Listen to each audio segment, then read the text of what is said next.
Quand j'étais petit, ma mère m'a dit que le bonheur était la clé de la vie. Et quand je suis allé à l'école, ils m'ont demandé ce que je voulais être quand je serais grand. J'ai répondu heureux.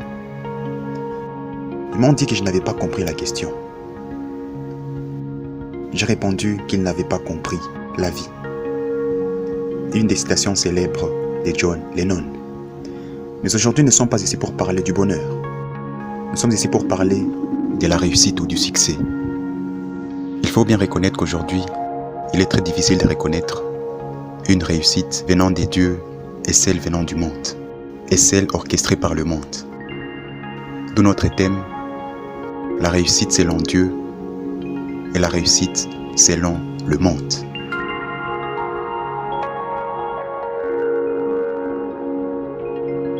Alors selon le monde, c'est quoi la réussite?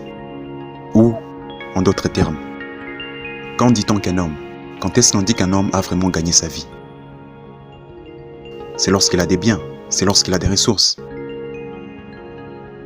Mais nous savons tous très bien que avoir de biens n'est pas toujours synonyme d'avoir réussi devant Dieu.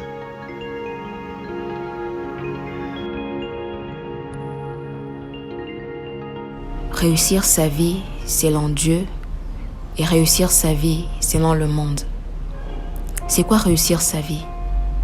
Là-dessus, la plupart d'entre nous, nous avons la pensée du monde, nous n'avons pas la pensée de Dieu. Parce que nous n'avons pas encore eu une intelligence renouvelée. Selon le monde, réussir sa vie, c'est accomplir les objectifs et les rêves qu'on s'est fixés. Si on s'est fixé des objectifs et des rêves et qu'on les atteint, on a réussi sa vie.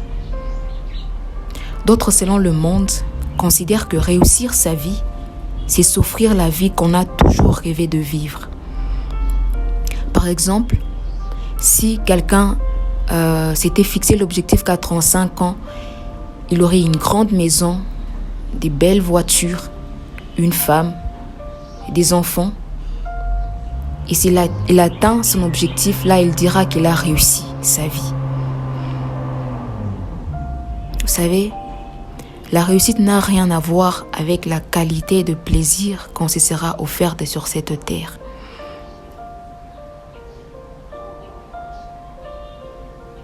La Bible dit, cherchez premièrement le royaume et la justice de Dieu, et le reste vous sera donné par-dessus. Dieu n'est pas contre toutes ces choses.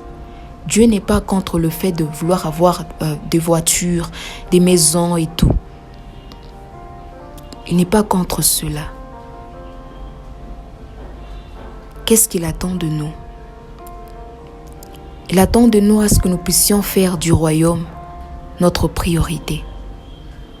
Que nous puissions faire des intérêts du royaume notre quête. La Bible dit dans Proverbes, chapitre 16, le verset 4, « Le Seigneur a tout fait dans une intention précise. » Colossiens, chapitre 1, le verset 16, « Tout a été créé par lui et pour lui. » C'est-à-dire, tout a été créé pour sa volonté et pour son plaisir. Nous avons été créés pour un but. Tant que tu n'as pas réussi le but, tu ne peux pas dire que tu as vraiment réussi ta vie. Éphésiens chapitre 2, le verset 10 dit ceci. « Car nous sommes son ouvrage, ayant été créés en Jésus-Christ pour des bonnes œuvres que Dieu a préparées d'avance afin que nous les pratiquions. » Réussir sa vie selon Dieu consiste à découvrir ce que Dieu avait prévu que tu sois et marcher dans la voie qu'il a tracée pour toi.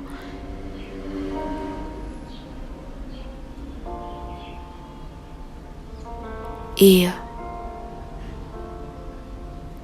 faire ce qu'il attend de toi. En fait, réussir sa vie selon Dieu,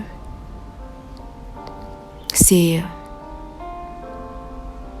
chercher à connaître la raison pour laquelle il t'a créé. Réussir sa vie selon Dieu, c'est chercher à connaître le but de son existence, le but pour lequel il nous a créés. Si notre vie ne contribue pas à accomplir la volonté de Dieu, alors on aura échoué notre vie. Notre vie doit contribuer à accomplir la volonté de Dieu. Voyez-vous, Dieu ne nous a pas envoyés sur terre pour y passer des vacances. Dieu nous a envoyés sur terre pour accomplir une mission. Il nous a envoyés sur terre pour faire sa volonté. J'aime bien ce que Jésus avait dit à ses disciples. Il leur avait dit: j'ai eu à manger une nourriture que vous ne connaissez pas. Ma nourriture est de faire la volonté de celui qui m'a envoyé. C'est aussi notre raison d'être. C'est la raison pour laquelle Dieu nous a envoyés sur terre, pour accomplir sa volonté. Alors comment connaître sa volonté?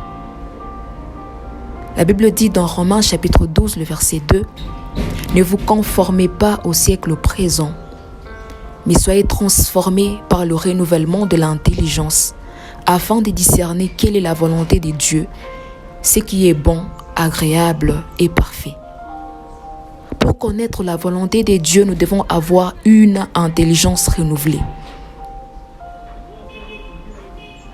Nous devons avoir une intelligence renouvelée. Dieu nous a créés pour un but. Avoir des maisons, des voitures, un foyer stable, tout ce qui va avec, c'est pas du tout mauvais. Dieu n'est pas contre ces choses-là. De toutes les façons, Dieu ne nous a pas créés pour que nous puissions mener une vie de médiocrité et de pauvreté.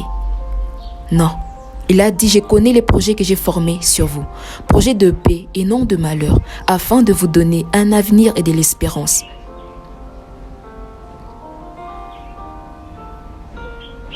Il a dit: cherchez le royaume des cieux. La volonté de Dieu, c'est que dans notre quête du royaume, dans notre quête du royaume des cieux et dans notre quête de sa volonté, qu'il nous donne toutes choses par-dessus tout. Lorsque nous ferons du royaume notre priorité, lorsque nous ferons de la mission notre priorité, lorsque nous vivrons pour le plaisir du Père, lorsque nous vivrons pour lui faire plaisir et pour accomplir sa volonté, c'est alors qu'il nous donnera toutes choses par-dessus tout.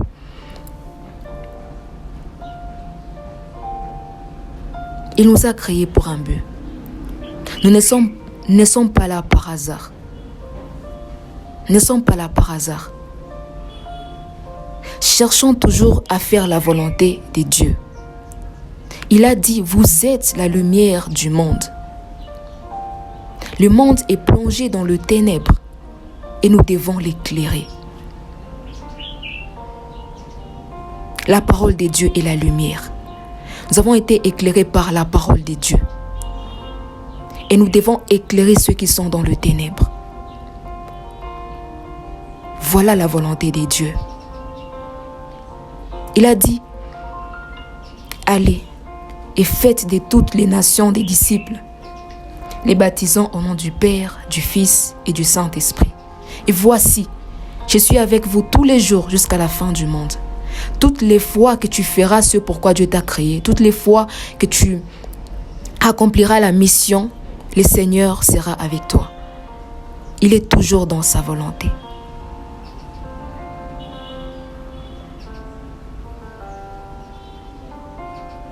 Tu peux avoir des maisons, des voitures et tout ce qui va avec. Et si tu meurs et que tu t'es trouvé devant Dieu, il te dira: eh bien, tu as lamentablement échoué ta vie.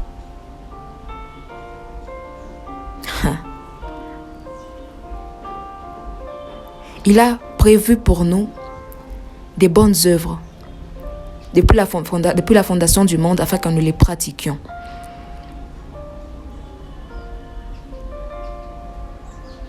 Nous devons faire ce que le Seigneur attend de nous. Notre vie doit contribuer à accomplir la volonté de Dieu.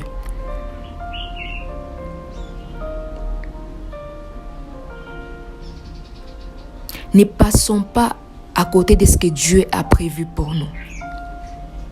Ne passons pas à côté de notre destinée. Je nous encourage et je nous souhaite de toujours chercher la volonté de Dieu. Demandons à Dieu de nous accorder la grâce de connaître sa volonté, de faire sa volonté, de vivre pour son plaisir et de faire ce pourquoi il nous a créés, d'accomplir la mission qu'il nous a confiée. Que Dieu nous aide.